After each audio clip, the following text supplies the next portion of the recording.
Hey guys, I haven't done an equipment video in quite some time, so here we are. Got a new piece of gear for the house, for the yard here. The John Deere X758. It's 2024. Kind of want to just go over it real fast. I figure what better time, I have everything out. I'm pressure washing it all, kind of switching from summer mode to winter mode. So I thought, hey, do a quick video, because I have not done one. I got this machine at the beginning of April this year. So started with my grandfather's X758 back when I was a little kid. He bought that in 1990 when I was born. Operated a 425 with a 40 loader and a 54-inch deck with my stepdad back in the day when I was a teenager. I maintained that rig, and then ended up with my first John Deere, which was an X300 07, and moved from that. I had that for years, still have it. It's my little, it's almost like a nice little trip down memory lane when I get on that. Drive my daughter around the yard on it, and stepped up from that to a zero turn, and I love the zero turn. As a Z530M 2022. Only had that a year, and I did not like it because it's a one-trick pony, and I don't have a lot of obstacles in my yard. It's pretty wide open, little toys here and there, but I like to move them and mow under them anyway. And so I ended up trading that, getting all my money back, which was nice. Thank you, inflation.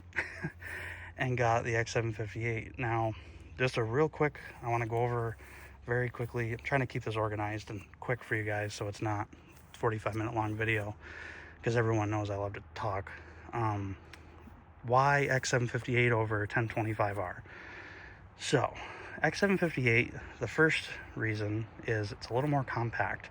The second reason, it has hydrostatic hydraulic front-wheel drive, so it's an all-wheel drive system that's controlled with hydraulics instead of a shaft-driven selectable two-wheel drive, four-wheel drive system. The third, I guess, reason, and it's kind of more specific to me, is garden tractors are sort of getting phased out. They've been around for years and years, 20, 30 years anyway, maybe even, I think, further back than that, but I know for sure the 80s, 90s and stuff, there was garden tractors were kind of the hot commodity. If you wanted a bigger lawn tractor that could do, or lawn mower that could do a little bit more, you got your garden tractor. So it sort of went from push mower, lawn mower, garden tractor, and then tractor, your actual tractor. Now there's this like subcompact thing. It's the 1025Rs, and they, and even like the 2025Rs, smaller tractors that sort of took the place of garden tractors and are a little more set up for the utility side of, they're sort of a Swiss Army knife. They can do everything but not one thing exceptionally well. So they're a great tool for all around use. And they're only like, by the time you set up an X758, they're only about $3,000 or $4,000 away from having a 1025R set up similarly. So a lot of people end up going with the 1025R. My thing, for me specifically, I wanted to have a garden tractor just in case these get phased out. John Deere is the only game left in town really that makes this is called a Signature Series tractor, so it's the top of the line. This is the best lawnmower you can buy from John Deere. Specifically, the X758 is the top dog. There's nothing bigger, there's nothing better than this as far as when you're in the X series. Overseas, there's X900s, but you can't get them here in the States. So I consider this, for me, top dog. So I've got the top of the line system, and I've always loved the X series. My X300 has been such a reliable, great tractor, and so this has a very similar build. The setup for the operator station, the maintenance, the hood, the way everything is set up, it's literally a X300 on steroids. It's a giant X300 that can do a lot more. And I love that, because when I get on it, I literally feel like I'm just on a bigger version of my old rig, which is cool. And if they get phased out, and I end up getting, let's say 10 years down the line, they don't make these anymore, I can buy a 1025R and have this as a memory. As time moves on, none of us are getting any younger. I'm 34. Do I really want to jump to a 1025R now and then really down the line? I don't need anything bigger than 1025R. It's about where I'm going to cap. That might even be a little too big. I think I can get away with it around here, but I wanted to go with something a little bit special, so I went with this because I feel like when I look back down the line, I'm going to appreciate the memories of having the top of the line X700 series. So that was really my decision for going with it. The 1025R is a gorgeous tractor. It does a ton of stuff, has a beautiful bucket, 3-point with a PTO stock standard right off the bat. You can add it to this, but it doesn't come on it. But it was a little too much for me, and this, from what I read, everybody loves mowing with these a lot more, and I mow a lot. Most of what this tractor does is mowing. I've actually found I do a lot of loader work, but still the mowing happens more, especially in the summer. So mowing and plowing are the two things this thing's going to do the most of, and it is literally a beast at both. So I bought it for that, and I'm using it for that, and that's kind of nice. So that's why I went 758. There's nothing wrong with going 1025R. That thing is a gorgeous machine. I drove both of these at Falls Farm and Garden, my local John Deere dealer here in upstate New York. Family-owned business, phenomenal guys. Just shout out to them. They have taken care of me over the years and just offered that old school, that classic old school John Deere service in a modern, messed up world. It's kind of nice, like a trip down memory lane when you go there. It's really just refreshing. So anywho, the X758 is a phenomenal tractor. The thing is a beast. Diesel, 3-cylinder Yanmar, 24 horse for the power plant. Has, like I said, hydraulic four-wheel drive, front-wheel drive, whatever you want to call it. So in the front, there are hydraulics that run to the front axle. Front axle is very beefy. Fluid runs through there and turns these tires. And what's cool is on either side, tires will turn faster or slower depending on what you're doing. So, or depending on where you're turning. So if you turn to the, to the right, if you're driving, the outside tire is going to spin quicker than the inside tire. The inside tire is going to spin slower, and it tears up your lawn a lot less, which is really nice. And these aggressive treads, these HDAP tires, have been awesome. You can get different tires on all of them, 1025R, 758. You can pick your tire and they'll set it up for you. I highly recommend the HDAPs if you guys are looking at, if you're doing like light loader work and not heavy loader work, and you are mowing a lot and you're plowing a lot. I haven't actually, with the plowing, I can't tell you, but I've heard amazing things about them in the snow. They're just aggressive enough, but they're not so aggressive they're tearing everything up. So it's a perfect in between. Let's see what else here. Seat, super comfortable. Nice big padding on both. I bought the armrests. They're really awesome. You can set where you want them to stop when they come down, so you can have them lower, higher when they come down, which is nice. Let's do like a walk around, I guess.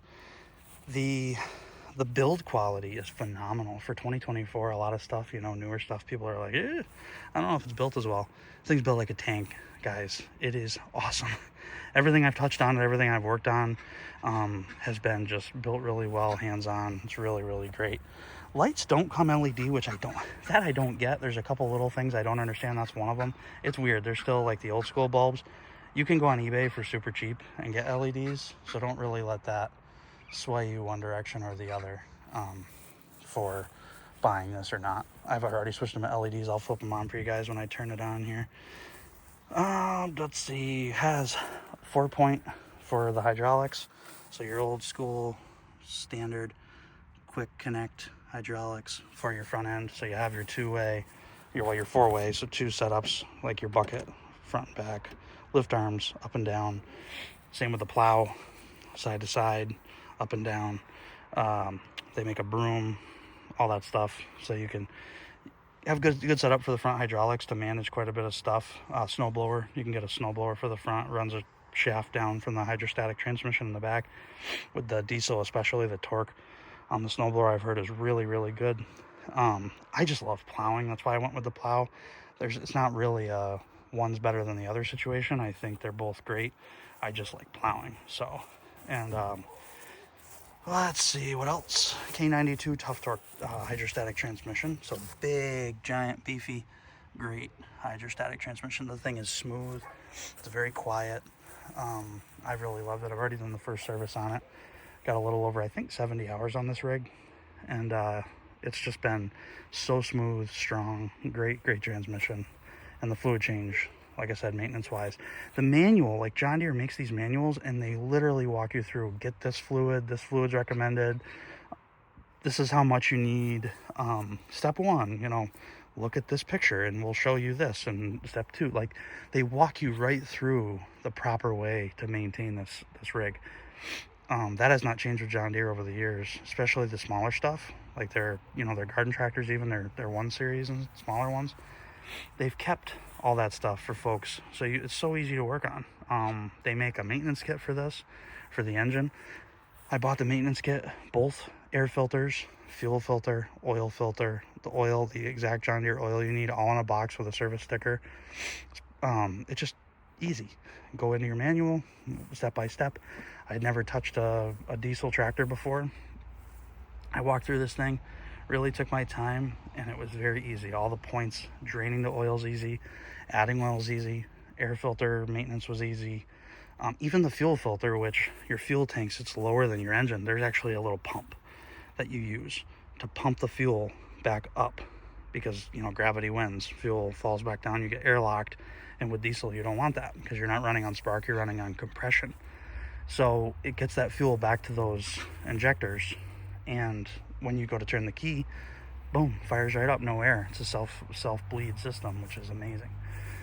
So great John Deere tractor, a solid frame, really solid frame for doing work. Actually, the dad over at Falls told me, he said, Rob, you're not going to break that frame, buddy. It's because I asked him about putting this bucket on. This bucket's an aftermarket bucket. We'll talk about that in a second. But he's like, yeah, you're not going to break that frame, so don't worry about bucket. It'll handle a bucket on the front and then some, so don't worry about that. They used to put buckets on these all the time. And the reason, just a quick little thing, the reason why you can't get a bucket through John Deere anymore is they want to push the 1025R for buckets. They want the 120 bucket, which just comes on the 1025R. They stopped making the 45 back in 2013 for these rigs. But before then, these you could buy, get a bucket, and they actually had mounts that came out from the bottom that bolted into the frame. Well, John Deere changed the frame, but they changed the frame so you couldn't bolt on the original frame system for the 45 bucket. You can still get an old bucket for this, and there's guys that have fabricated, welders that have fabricated brackets that come off the new X700 frame, 2013 and newer, out past here, and you can mount a 45 bucket, an old John Deere bucket on this. And there's actually some out there, even though they stopped making them in 2013. Guys tucked them away for years, haven't used them, pulled them out, dusted them off. There's some in great condition out there. They're like $3,500 to $4,000, you know, so they're not cheap. They're definitely a hot commodity kind of thing. But man, let me tell you, if you wanted an old school bucket, it's they're out there. People put them on all the time. I'm part of an X700 group on Facebook, and man, that every day there's posts in there. And it's got a really cool following. People love these tractors. They've been very loyal to them for years and years and years. So it feels cool to be part of that community. I've seen guys on there 1,500, 2,000 hours on these things, still running them, running brush hogs behind them on the 3-point with the 540 PTO, running them through fields, just putting in work, you know, got the buckets, people running tillers on the back of them, you know, PTO tillers. They will put in the work. They're workhorses for sure. So attachments, I guess we'll get into attachments. I don't think, one thing we'll do real quick. I'll show you guys. I'll just start it up. So this is sorry about my ducks there. I'm gonna have to get them some dinner here in a minute. So there's your LEDs, first of all, nice and bright. Really good lighting. So like I said, it's a bulb swap, super easy. Makes it look really sharp too. And then on the back here, it's kind of nice.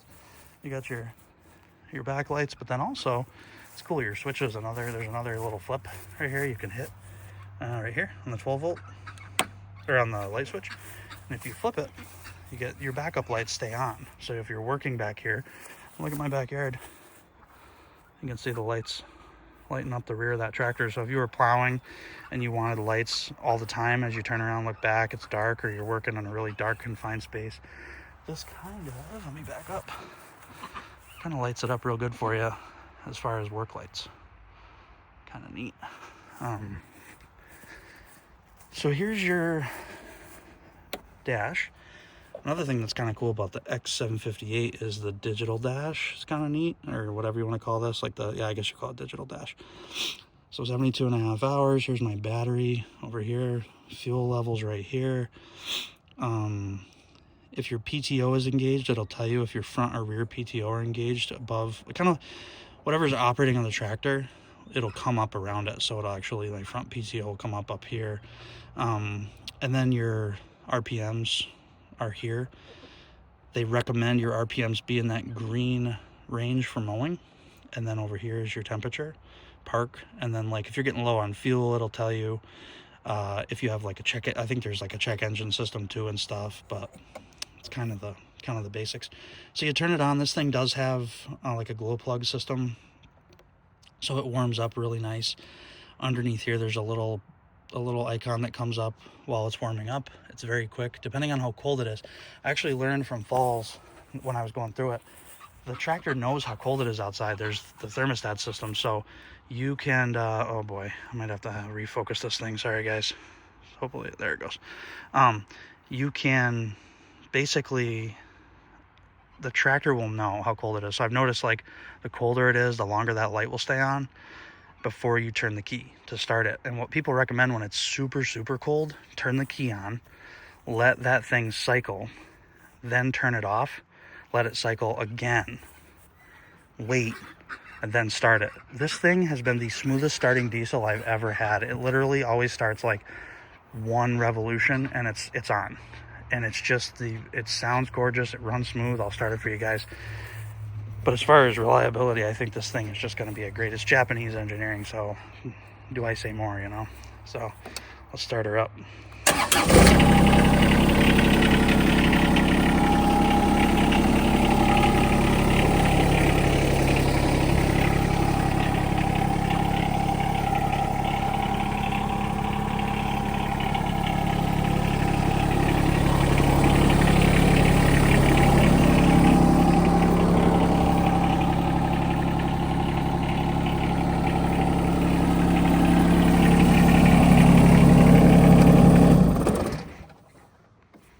So unfortunately, we're losing a little daylight, so I'm gonna have to talk a little quicker here. My phone is using the ambient light actually fairly well, but as you can see, sounds great. It's been so smooth. That engine has been the power that you have when you mow with the diesel system, especially with the bagger on. I can mow as fast as I want, and this thing is not bogged down. So next thing we're gonna move to real fast here. I picked a 54-inch deck. It's a high capacity deck. I used the bucket to kind of clean it out here. So great deck, really well built. I mean, the thing is it's solid. It's got your wheels that drop in and out, so you can it's a drive over deck, so very easy to use. Pulleys on this thing, look how nice these things are. As far as, you know what, I'm gonna go throw my headlight on real quick for you guys so you're not having to, I'm sorry, got dark real fast. But the deck is built really well, and what I really like about it, I'll show you under light here. The new coffee machine, look at that beast. Ninja, oh yeah. Does it all, espresso, cold brew, hot, whatever you want. Let's see if I can put this. I'm just gonna set you guys down real fast.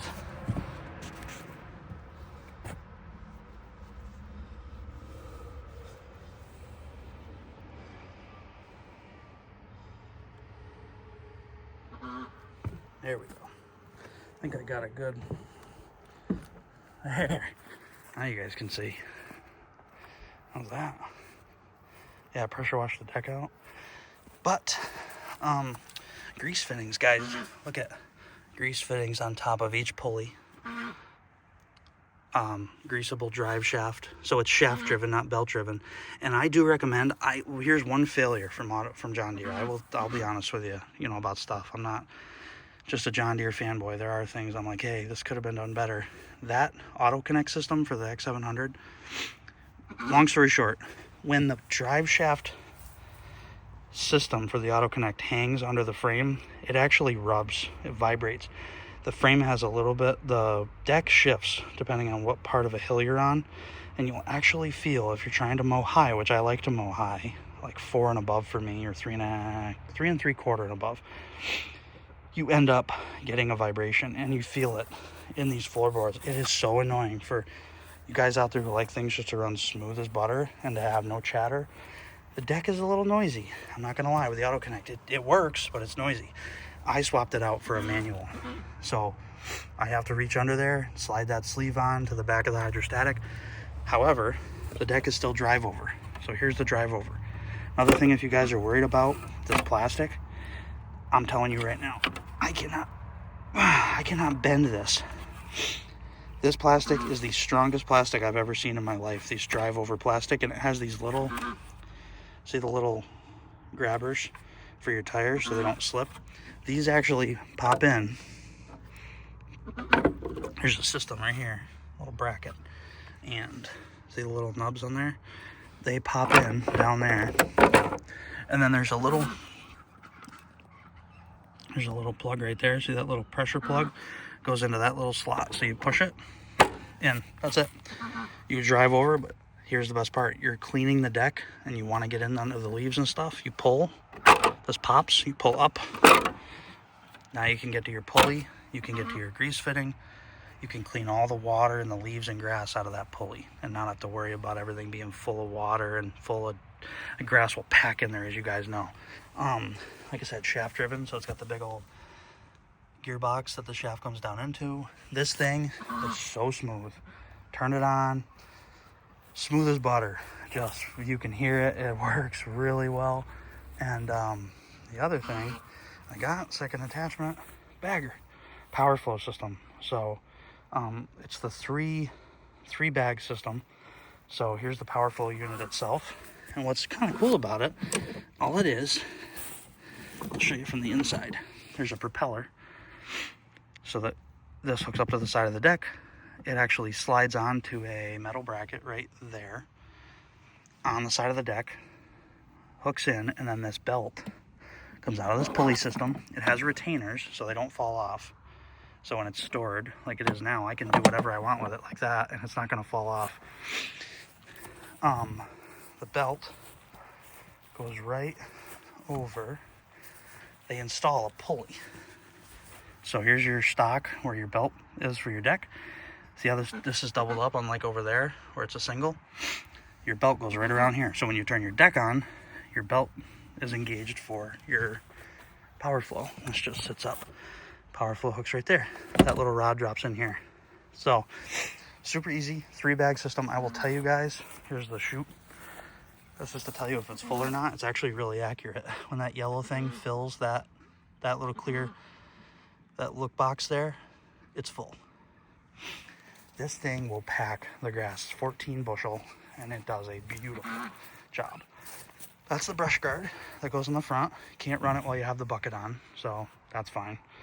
So I take that off when I have the bucket on, or the plow, any other front mounted attachment. So that's the power flow. Here's my bags. I'll show you guys real quick. Got them hanging up drying. So just pressure washed everything. The power flow is going to go right underneath them. And I'm going to use a cargo strap to hold it up. So everybody will be upside down and hanging and dry for the winter and ready for action next year. Next attachment, the plow. John Deere has been making these blades for years. This is the 54-inch, the classic. They also make a 60. The 60 is way less popular because most people buy the 54, and if they want to make it bigger, they make extenders for the sides. I believe it makes it 72 inches when you're done. But I love the 54, and what's cool, it's not only a snowplow, it's actually advertised as a blade. So you can use it to push dirt, to push other stuff, leaves, whatever else you wanted to do with it. It has feet that are adjustable. And what's cool, you can lock out the spring system. So you know how plows, when you catch something, it'll flop down to protect your machine from getting damaged. You can, so it's right now it's locked out. See this lock? So you can pull this like that. So now it's unlocked. So it will flop down. But then you can lock it like that so that you could plow dirt and stuff like that. Let's see. So that hooks to this guy right here. this is this quick, they call it a quick attach plow. This thing is friggin' genius because this rod and that lower rod sit right here. So you sit your upper, your lower slides in underneath. You pop these two, just like the click and go brackets in the back. You can pop these right out. Plow comes off, snap them, plow's on. So plow goes onto here. Then you have two hydraulic rams, one up and down right there, and one side to side down under there. So your plow will lift and it'll turn. So you can do that with your hydraulics. They hook up to your standard 4 hydraulic hookup and replace the bucket. I forgot to mention click and go weight bracket. This is the click and go system. If you don't need the 3-point, this comes without a 3-point hitch. You can add it. It has the ability to have one. Also has the ability to have a 540 PTO off the back here for brush hogs and tillers and stuff, but I don't need those. So this click and go system, brackets that get mounted, here they are, one there, along with a spot, kind of see down there where they mount to. So this click and go weight bracket slides in down there, goes up here. These 2 pins click into place, put your weight on and go. That's what they call it, a click and go. Unclick those, take your weight off, unclick those, take this bracket off, put your bagger on. Your bagger hooks to the click and go, and you're off to bag. You can put, I've actually got a spreader coming for it, 125-pound spreader that is electronically powered. So you can plow it out of the cigarette lighter or run it right up to the battery. That will spread sand, fertilizer, seed, salt for the wintertime, whatever you need it to do. And that actually hooks into the click and go. They make toolboxes, buckets that hook into the click and go. I'm telling you guys, if you don't need a PTO and a 3-point, this thing is awesome. You can actually have both. You can have the click and go, but what I found is you have to remove the 3-point arms that stick out to get your click and go attachments to hook in. They're just, the arms are too far out. But you can leave the 3-point attached internally, like the hard stuff. So people do run both. People have the 3-point and the click and go. But I'll tell you what, if you don't need a 3-point, this click and go system is so fast. I can have the bagger off in 3 minutes, maybe less. So fast. So everything is really, to live with it is really easy, which is nice. The bucket, let's talk. We're gonna finish with the bucket. Little Buck Loader, family owned company. These boys do a gorgeous job. This is the Little Buck. They also make a Little Bull. They're aftermarket loaders, obviously, made by these guys who basically started small. It was an accident thing. They're welders kind of thing, and they put something together for their old tractor that they thought, their old John Deere, and they were like, let's try it. This probably isn't going to work very good, but let's give it a shot. We got some metal laying around. We'll give it a whirl. I talked to the dad, Steve. He walked me through the whole, like, their whole history.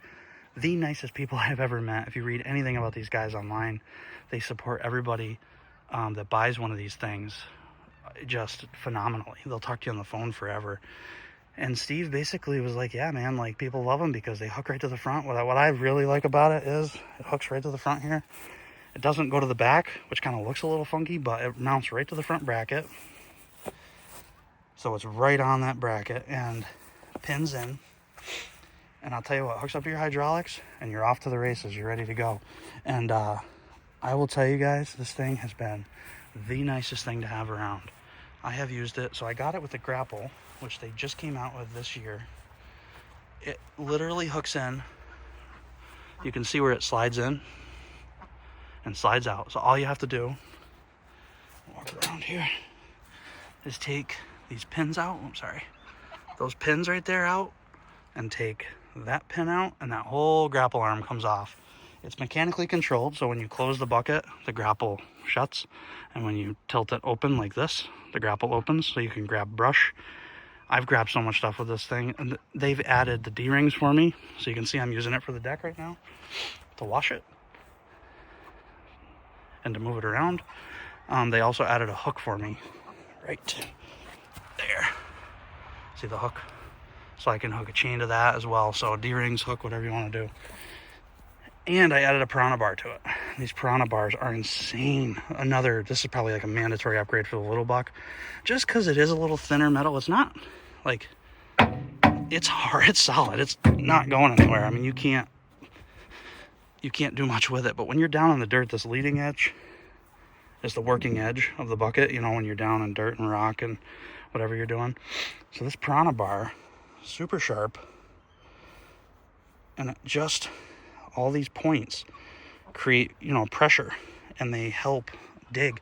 And all it is, you measure the inside of the bucket, you go on bexpanded.com, tell them what you have for a measurement, they send you the bolts, the lock nuts, the Piranha bar, and if you want, they'll even send you the bit to drill the hole through the steel. They send a step bit. That thing has been awesome. And what's cool, you unbolt this, unbolt that, this slides off.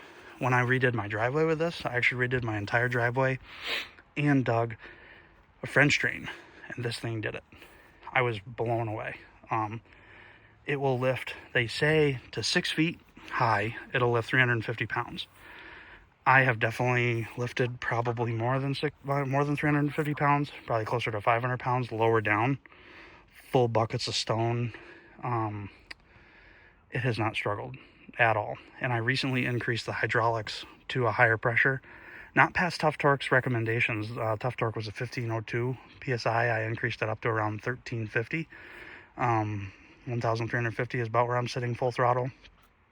I just shimmed the implement relief valve, took the rear end apart, and added a pressure relief valve too from Deere. Falls actually had an old one for me. Tim Sr. was like, I think I got one of those from way back in the day. Let me go look out back. And he had one sitting there from way back when they put loaders on these. It was so cool. He had the valve there. So they sold me the valve, ordered me the new rod, as the valve sits taller, so you need a new rod, a freewheel rod. And I shimmed the implement relief valve with a couple of washers that I had from RCing. And off we are, 1350 now for hydraulics. So all in all, guys, I'll wrap it up. 32 minutes. I did better than 40. I was hoping not to hit 40. This thing is a phenomenal tractor. If anybody's looking to get a garden tractor, something a little smaller, and don't really want to have the 1025, even if you don't need, especially if you don't need the bucket, or you don't need any of these other implements, and you just need like a bigger tractor that can handle it. Guys have pushed this tractor further than I have with the PTO and the 3-point. They've also pushed it less, not had a bucket and just mowed with it, and kind of just had it as a really nice mower. Beautifully built machine. Can't recommend it enough. Just hands down, still just that quality equipment from John Deere that you come to expect when you pay the price. Yes, it's a little more money, but everything is done well. Everything is done well. Everything works the way you need it to work. Like right now, I'm going to go put this deck away, pop this plow on the front, put my bagger away. Probably put the deck and bagger away first with the help of the loader, and then put the plow on. But everything gets packed away. Everything is ready to work. You know, there's not a lot of issues. There's not a lot of problems. I haven't run into any headaches with it. So it's just a good workhorse. So thank you guys for watching. I hope you all have a great night, and I'll catch you in the next video.